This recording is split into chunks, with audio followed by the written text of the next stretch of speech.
प्यारे बच्चों, बेटा कक्षा 5 में सप्ताह 25 में गणित में हम सब पढ़ेंगे स्मार्ट चार्ट। स्मार्ट चार्ट क्या होते हैं? जो आपको स्मार्ट बनाए। देखो बेटा, कई बार चीजें बिखरी होती है ना, और उनको हम अगर व्यवस्थित करके रख दें तो वो हमें मिल भी जाती हैं, है ना। तो यही सब क्या है? स्मार्टनेस।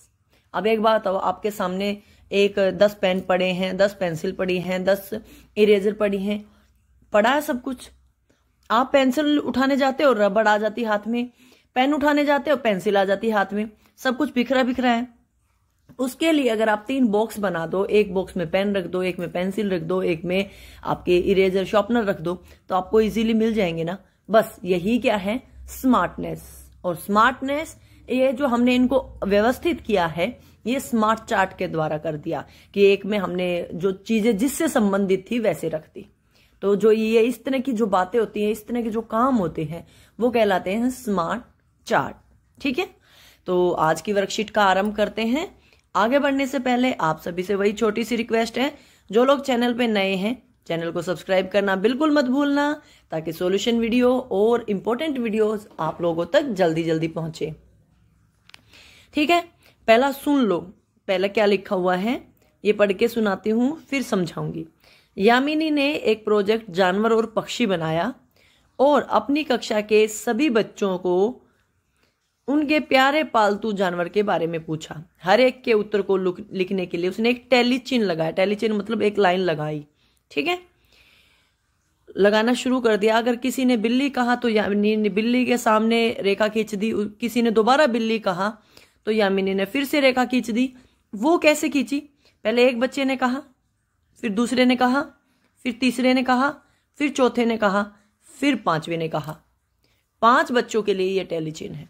यहां पे समझा भी रखा है कि 1 के लिए लाइन लगाई, 2 के लिए, 3 के लिए, 4 के लिए, 5 के लिए हमारा टैली चिन्ह है। आगे उसने बताया है, मतलब 2 बिल्लियों का निशान ये है और 5 बिल्लियों का निशान ये वाला है। मैंने अभी आपको यही समझाया। 24 बच्चों ने बिल्ली को अपना पालतू पशु बताया। ये बिल्ली थी, 24 बच्चों ने इसको अपना पालतू बताया, मतलब मुझे बिल्ली पसंद है। तो बाकी बच्चों ने जैसे जैसे बताया उस तरह से उसने टैली निशान लगाए हैं। ठीक है, किसने? यामिनी ने फिर निशान लगा लिए हैं। तो आपको अब इनकी संख्या बतानी है। जैसे हमने देखा, अगर कोई बोलता है ऐसे, इसका मतलब 1, कोई बोलता है ऐसे, फिर से करते हैं एक बारी, ऐसे 1 2 3 4, या तो ऐसे कर लो तो भी एक ही बात है, या फिर ऐसे कर लो तो भी एक ही बात है। इसका मतलब है 5। ठीक है, तो जैसे जैसे होते जाएंगे हम गिनते जाएंगे। 5 10 15 20 और ये 4, 24 अंक बिल्ली को मिले। आप चाहो तो एक तरह से इनको ये समझ लो, जितनी रेखाएं हैं उतने टैली चिन्ह है, उतने मतलब टैली चिन्ह में उतनी संख्या है। अब कुत्ता गिने कितने बच्चों का है? 5 10 15 20 25 30 31 32। आ गया समझ? 5 का पूरा बॉक्स है। फिर उसके बाद 2 लाइनें थी हमारे पास, यहां तक हो गए मेरे 30, 31 ये वाला और 32 ये वाला। 2 लाइनें थी इसमें। अगले में 5 और 5 10, 10 बच्चों को खरगोश पसंद है। 5 10 15 20 21 22, 22 बच्चों को गाय पसंद है। 5 6 7 8, 8 बच्चों को तोता पसंद है। 5 10 15 20, 20 बच्चों को बकरी पसंद है। 5 10 15, 15 बच्चों को गिलहरी पसंद है। और अब इस टैली चिन्ह से क्या फायदा होगा, पहले इनको अच्छे से लिख देती हूँ फिर बताती हूँ। ठीक है, तो इनकी संख्या लिख दी हम सबने। इसका फायदा क्या है? अब अगर आपसे कोई पूछे कक्षा में या प्रोजेक्ट में कौन सा जानवर सबसे ज्यादा पसंद है, तो सबसे ज्यादा संख्या कौन सी थी? 32, तो कुत्ता सबसे ज्यादा पसंद है। कोई पूछे कौन सा पक्षी सबसे कम पसंद है, सबसे कम कौन सा है? 8 नंबर, तोता सबसे कम पसंद है। तो इस तरह से हम तुलना कर सकते हैं आंकड़ों की स्मार्ट चार्ट के द्वारा आसानी से। अब अगर कोई, मैं सभी बच्चों का एक एक लिखती जाऊं, फिर मुझे पता ही नहीं कौन सा क्या था, पहले इनको व्यवस्थित करेंगे, स्मार्ट चार्ट बनाएंगे, फिर हम प्रश्नों के उत्तर आसानी से दे पाएंगे। ठीक है। अगला प्रश्न है आपका, सुमिता ने आधे घंटे सड़क के किनारे खड़े होकर वहां से गुजरते वाहनों को गिना। मतलब ये लड़की सुमिता है, ये रोड अपने घर पे खड़ी हो गई और उसने देखा कि रोड से जितने वाहन आ जा रहे थे उनको गिना। ठीक है। और उसने हर गाड़ी के लिए एक टैली चिन्ह लगाया। अब टैली चिन्ह तो आप लोगों को समझ क्या है, 1 2 3 4 5। वो कैसे भी हो सकता है बेटा, अगर आप ऐसे सोचो ना ऐसे ही होगा, जरूरी नहीं है, वो ऐसे भी हो सकता है। 5 का हो गया ये। ठीक है। इस तरह से टैली चिन्ह लगाया 5 के लिए और तालिका को पूरा कर दिया उसने, मतलब अपनी तालिका बना ली टैली चिन्ह की सहायता से, अंकों की सहायता से नहीं, अंकों की सहायता से हम करेंगे। तो आपको फिर प्रश्नों के उत्तर देने, जैसे अभी मैंने आपको पिछले क्वेश्चन में सिखाया था वैसे ही। तो पहले हम टैली चिन्हों को गिनकर प्रश्नों को कर ले, मतलब इनकी संख्या भर लेते हैं। सुमिता ने साइकिल देखी, 1 5 10 15 20 25 26 27 28 28 है, या फिर ऐसे गिन लो 5 5 25 और 3 इसमें 28। कार कितनी थी, 5 10 और 2 12। आपकी ऑटो रिक्शा कितनी है, 5 10 15 और 3 18। बस कितनी है, 5 10 15। साइकिल कितनी है, 5 10 15 20 और ये 4 है, 20 और 4 24। ट्रक कितने हैं, 5 और 1 6। ठीक है। क्या अब आप आसानी से प्रश्नों के उत्तर दे पाओगे? आधे घंटे में सुमिता ने कुल कितने वाहन देखे, इन सबको जोड़ देंगे। ठीक है। अगला है, ट्रकों से ऑटो रिक्शा की संख्या तिगुनी थी, सही के गलत? ट्रकों से ट्रक कितने, 6, ऑटो रिक्शा कितनी है, 18। 6 तिये 18 होता है, सही है ना, है ना?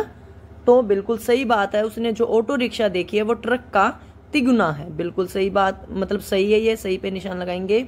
7 और बसों के लिए और 2 ट्रकों के लिए टैली चिन्ह बनाना है। मतलब आपको 7 बस और जोड़नी है। बस कहां पर आपकी, ये रही, ये पूरी थी ना, तो पहले 5 के लिए तो हमारा टैली चिन्ह ऐसे जुड़ जाएगा और 2 के लिए ऐसे जोड़ दीजिएगा। और 2 ट्रक हैं तो एक ट्रक पहले ही था, उसको ऐसे और ऐसे पूरा कर देंगे हम। ठीक है। मैं दोनों आपको करके दिखा देती हूं। देखो बेटा, मैंने प्रश्न को कर दिया है। आधे घंटे में सुमिता ने कितने वाहन देखे, सबको जोड़ा, 103 आंसर आ गया हमारा। और ट्रक से बसों की संख्या तिगुनी है, बिल्कुल सही बात है, ट्रक 6 थे, तिगुनी 18 हो गई। और 7 बसों के लिए 7 देखो, 5 ये लगा दिए, 2 ये लगा दिए, 7 टैली चिन्ह लगाने थे। और ट्रक के लिए 2 टैली चिन्ह और लगाने थे, तो मैंने यहीं पे लगा दिया। अगर आप चाहो तो अलग से यहाँ पे भी बना के दिखा सकती हूँ, इस तरह से आपको ये बनाना है। पर इसमें आप इस तरह से परेशान हो जाओगे कि ये बस का हो गया, अब ट्रक का बताओ कैसे करूं, फिर ऐसे कर दूं। इसीलिए मैंने इसके तालिका के अंदर ही टैली चिन्ह लगा दिए। ठीक है। अगला प्रश्न है आपका प्रश्न नंबर 3। अध्यापक ने बच्चों से पूछा वे घर में अपने माता पिता की मदद करते हैं। इसके लिए अलग अलग जवाब मिले। अध्यापक ने उनके उत्तरों को इकट्ठा करके तालिका बनाई और उन छात्रों की कुल संख्या पता लगाएं जो अपने माता पिता की मदद करते हैं। और फिर चपाती चार्ट जो ऐसा चार्ट होता है बेटा, इसको बोलते हैं, जैसे रोटी गोल होती है ना, रोटी माने चपाती, तो इसको चपाती चार्ट इसीलिए बोलते हैं, ये रोटी की तरह गोल होता है। ठीक है। तो जो बच्चे माता पिता की मदद करते हैं किसी भी काम में, तो उनको अलग अलग संख्या लिखी है, उसके हिसाब से इस तालिका को हम पूरा करेंगे। बाहर जाकर सामान लेके आते हैं 47 बच्चे, बर्तन धोते हैं 15 बच्चे, कपड़े धोने में मदद करते हैं 3 बच्चे, खाना बनाना व परोसने में 25 बच्चे मदद करते हैं, घर की साफ सफाई में 10 बच्चे मदद करते हैं। आपको बताना है ये सारे बच्चे कितने हैं। तो सबसे पहले इनको जोड़ लेते हैं, तो जोड़िए इनको, ये बताइए कितने हो गए। ये बेटा पूरे 100 बच्चे हैं, आप गिन के देख लो। ठीक है, सारी हो गई 100।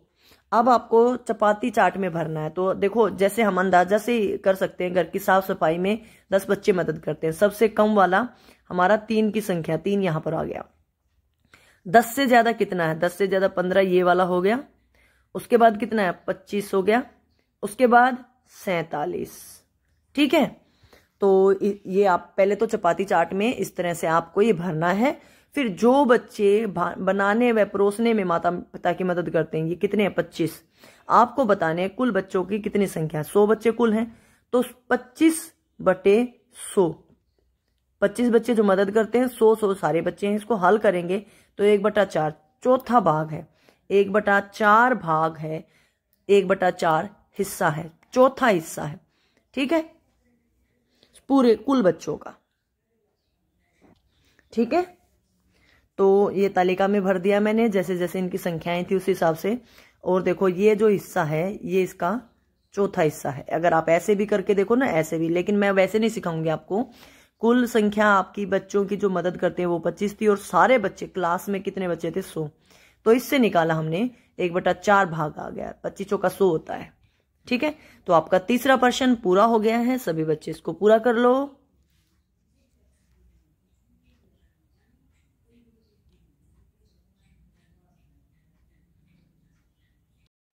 बेटा, जीवन कौशल में आज हम सीखेंगे गृह बजट, यानी घर के लिए बजट बनाना।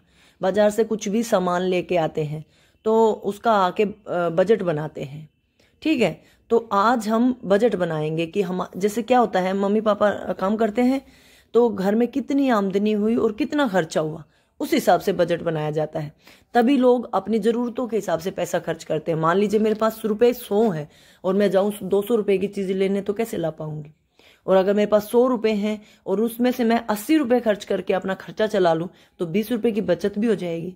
तो अपने खर्चे को नियंत्रण करने के लिए बजट बनाया जाता है ताकि ज्यादा खर्चा ना हो।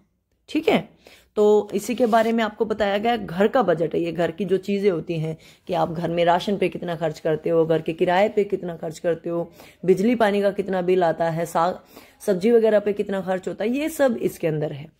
तो सबसे पहले पढ़ते हैं, घर के बजट की योजना बनाना सबसे महत्वपूर्ण कदमों में से एक है, जो किसी भी परिवार के लिए अपने वित्तीय स्वास्थ्य को सुनिश्चित करने के लिए उठाने की आवश्यकता होती है। मतलब अपने घर में वित्तीय यानी धन से संबंधित मामलों को ठीक से चलाने के लिए। मैं यही उदाहरण दे रही थी आपको। आपके पास पैसे कम हो, खर्चा ज्यादा कर दो, वो नहीं होता बेटा। अपनी लिमिट में खर्चा करने के लिए। ठीक है, यदि आपके पास आपके पास अपने मासिक नकदी प्रवाह और बहिर्वाह को ट्रैक करने के लिए कोई ठोस योजना नहीं है तो खर्च हाथ से निकल जाता है। कहने का मतलब इसका ये है कि आपकी जो आमदनी है उससे ज्यादा खर्चा करोगे तो आपको नुकसान हो जाएगा। अब मान लो, अब आपके पास, मेरे पास 500 रुपए थे, इस तरह से समझो। मैंने 400 रुपए घर के खर्चे में लगा दिए, 100 रुपए बच गए। 100 रुपए मैंने सोचा कि मैं इनसे कुछ सामान खरीद लेती हूँ। मैंने उनसे सामान खरीद लिया, कुछ भी। फिर मुझे याद आया मैंने तो बिजली का बिल भरना था, मेरे पास पैसे ही नहीं बचे।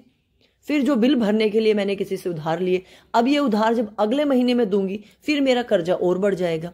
तो जितना मेरा खर्चा है और जितनी मेरी आमदनी है, दोनों में तालमेल बिठाना बहुत जरूरी है। उसके लिए आपको बजट बनाना बहुत जरूरी है। बजट की योजना बनाना 4 आसान चरणों में किया जा सकता है। सबसे पहले तो अपनी मासिक आय को जोड़े कि हमारे घर में कितनी आमदनी आती है। मम्मी कमाती हैं, पापा कमाते हैं, भाई बहन अगर कमाते हैं, या फिर मम्मी पापा की कितनी है, या फिर मम्मी पापा एक टाइम पे 2 काम करते हो, सुबह कुछ काम करते हैं, दिन में कुछ काम करते हैं, रात को कहीं पे और काम करते हैं। तो सारा मिला के जोड़ना कि उनकी कुल आमदनी कितनी है। मासिक खर्च घटाइए, फिर बैठ के एक बार आराम से खर्चे को घटाना। खर्चे में क्या क्या होगा वो दे रखा है कि भाई इन चीजों पे खर्चा होगा। ठीक है, उसके बाद अतिरिक्त और अनावश्यक खर्चों की जांच करना। अतिरिक्त और अनावश्यक होता है मतलब जो खर्चे हम टाल सकते हैं। अब जैसे कई लोगों का शौक होता है ना, बाहर खाना खाने जाते हैं, उसको टाला जा सकता है, घर पे बना के खाना खाएंगे, अच्छा भी होगा और हमारे बजट में भी होगा। अब कोई मान लीजिए हमारे पास पैसे नहीं है और हमें जरूरत नहीं है कपड़ों की, फिर भी लोग खरीदते रहते हैं कि अब सर्दी आ गई तो मुझे और कपड़े चाहिए। जिन जरूरतों से हमारा काम पूरा हो सकता है उनसे हम काम चलाएं। कई लोगों के पास टीवी होता है लेकिन उसको रिचार्ज करवाने के पैसे नहीं होते, तो उसको हम कम कर सकते हैं ना। जरूरत नहीं है हमें, टीवी नहीं देखेंगे तो क्या हो जाएगा। आजकल फोन के टाइम पे हम फोन में काम चला सकते हैं। बच्चों की पढ़ाई के लिए फोन को रिचार्ज करवाना बहुत जरूरी है। जो जरूरी खर्चे उनकी लिस्ट बनाएंगे जिनको हम टाल सकते हैं। कहीं पे हमें जाना हो रिश्तेदार के पास, तो वहां पे जाएंगे, हमारा आना जाने का किराया लगेगा, उसको टाल सकते हैं। तो इस तरह के जो खर्चे जिनको हम टाल सकते हैं उनकी सूची बनाना और बचत करना। जितना मेरे पास पैसा है उस सबको मैं बचत कर लूं। ठीक है, तो इस तरह से बचत करने के उद्देश्य से जो हम काम करेंगे वो सब इसके अंदर है। तो ये तो समझ में आ गया कि कैसे कैसे करना है 4 चरणों में। नीचे दिए गए अपने घर के बजट से संबंधित तालिका को पूरा करना और प्रश्नों के उत्तर देने। मैं आपको समझा देती हूँ और आप अपने घर के अनुसार इस पे काम करना। मासिक आय, मान लीजिए आपके घर पे 10,000 रुपये मासिक आय, महीने की तनख्वाह कितने आते हैं? 10,000 रुपये महीने के आ जाते हैं। ठीक है। मासिक ऋण, मासिक ऋण मतलब मान लीजिए किसी से उधार लिया आपने तो उसका भुगतान करना। मासिक ऋण की स्थिति बेटा तब आती है जब हम अपने खर्चे नियंत्रण नहीं कर पाते। तो चलो कोई नहीं, मान लेते हैं कि आपने 1,000 रुपया मासिक ऋण देना है। खाद्य और पेय मतलब आप खाने पीने पे कितना खर्च करेंगे, जो जरूरी चीजें उन पे 4,000 रुपये मान लीजिए आपके जरूरी खर्चे हैं। घरेलू सामान, इस सप्ताह कोई घरेलू सामान मतलब इस महीने लाना है कि नहीं लाना है वो आप देख लीजिए। अगर लाना है तो कितने रुपए का आएगा उसका लिख लीजिए, मान लीजिए 500 रुपये का आएगा। उपयोगिताएं, जो आपकी जरूरत की चीजें हैं उनकी उपयोगिताओं पे कितना खर्च हो रहा है, मतलब बाहर घूमने जाएंगे, कुछ लोग फिल्में देखते हैं, घूमने जाते हैं, इस तरह की चीजों पे कितना खर्च होगा, तो इस पे भी मान लेते हैं 500 रुपये खर्च होगा। वस्त्र पे 1,000 रुपये खर्च हो गया। किराए पे 2,000 रुपये खर्च हो गए। तो अन्य पे हम कुछ नहीं लिखते, अन्य हमारी बचत हो जाएगी। ठीक है, तो ये देखो कितने पैसे हो गए, 2 और 1 3 और 1 4 और 1 4 8 और 1 9,000। तो 1,000 रुपये से इस तरह से हमने बचत कर ली।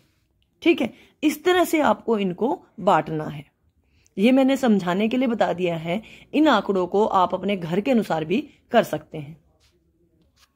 तो अब इसको देखकर आपको आंसर करने, आपका कुल खर्च कितना है, 9,500 कर दिया मैंने। अन्य पे भी 500 रुपये लिख दिए। महीने के में अंत में आपकी बचत कितनी है, 500 रुपये बच जाएंगे, मेरे पास बच भी जाएंगे।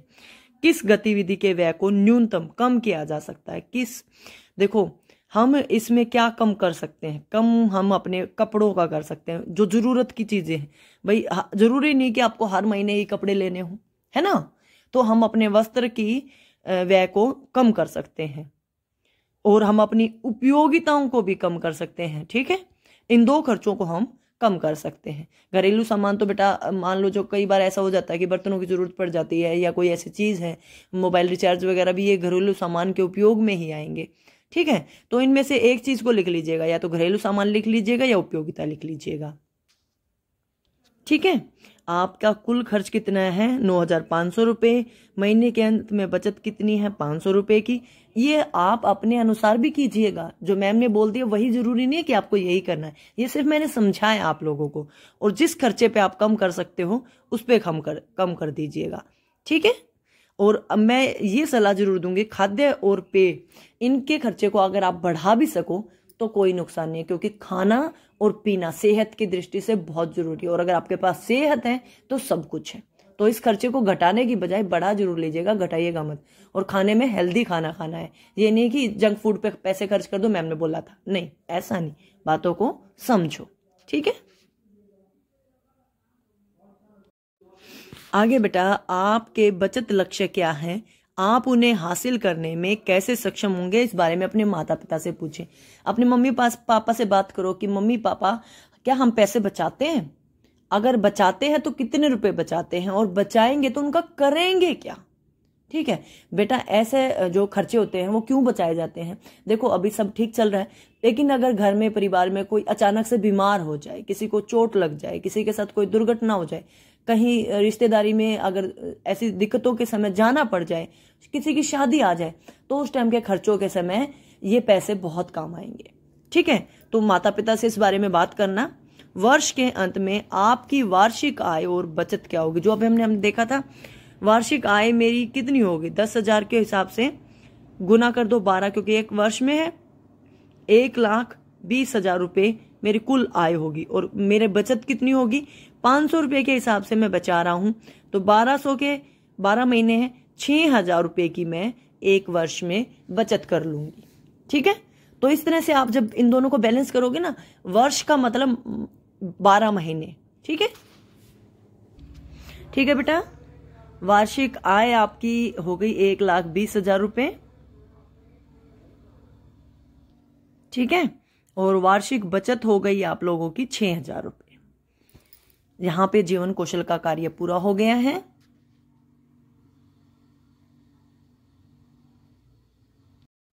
बात करते हैं संस्कारशाला की। संस्कारशाला में आज एक विशेष दिन है बेटा। आज है 21 दिसंबर। पता है इसका क्या मतलब है? आज का दिन वर्ष का सबसे छोटा दिन है। आज दिन छोटा है, रात लंबी है। आप बोलोगे मैम 24 घंटे होते हैं। मैंने मान लिया 24 घंटे होते हैं, लेकिन दिन देखना आप देर से निकलेगा और सूरज जल्दी छिप जाएगा, अंधेरा जल्दी हो जाएगा। कल से दिन थोड़े थोड़े बड़े होने शुरू हो जाएंगे। आज इसीलिए वर्ष का यानी साल का सबसे छोटा दिन है। 21 दिसंबर को हम बोलते हैं शीतकालीन संक्रांति।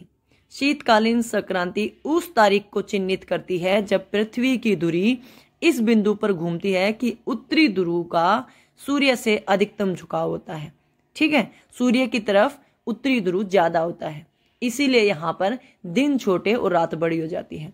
और जब गर्मी आती है ना, जब सबसे बड़ा दिन आता है, तब उसका दक्षिणी ध्रुव की तरफ, अभी उत्तरी ध्रुव की बात हो रही है, तब दक्षिणी ध्रुव की तरफ अधिकतम झुकाव होता है, जिससे वर्ष में सबसे कम दिन की रोशनी होती है। मतलब आज का दिन सबसे छोटा है, ठीक है, ठीक है।